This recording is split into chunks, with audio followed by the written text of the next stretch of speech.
பார்வை மாற்றுத்திறனாளிகளின் உணவுகளை எடுத்து செல்லும் வார்டன், பார்வை மாற்றுத்திறனாளி மாணவர் குற்றம் சாட்டியுள்ளனர். திருவள்ளூர் மாவட்டம் பூந்தமல்லியில் பார்வை மாற்றுத்திறனாளி மாணவர்களுக்கான கல்வி மையம் இயங்கி வருகிறது.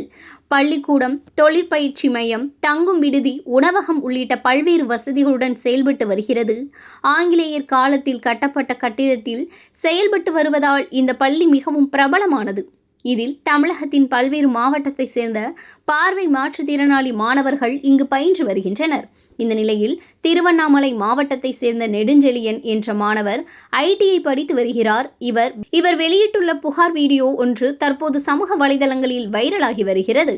பார்வை மாற்றுத்திறனாளிகள் பள்ளியில் உள்ள விடுதியின் வார்டனாக இருக்கும் திருமுருகன் மற்றும் டயானா என்பவரும் பார்வை மாற்றுத்திறனாளி மாணவர்களை கொடுமைப்படுத்துவதாக நெடுஞ்செழியன் குற்றம் சாட்டியுள்ளார்.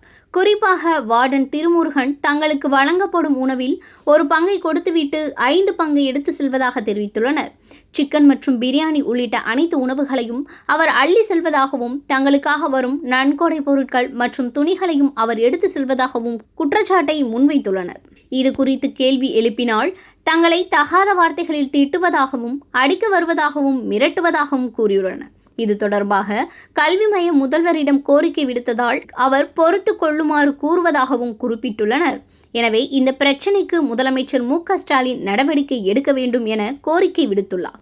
வார்டன் திட்டியதால் தான் நேற்று முழுவதும் அழுது கொண்டிருப்பதாக பார்வையற்ற மாற்றுத்திறனாளி பேசியிருப்பது காண்போரை கலங்க செய்துள்ளது.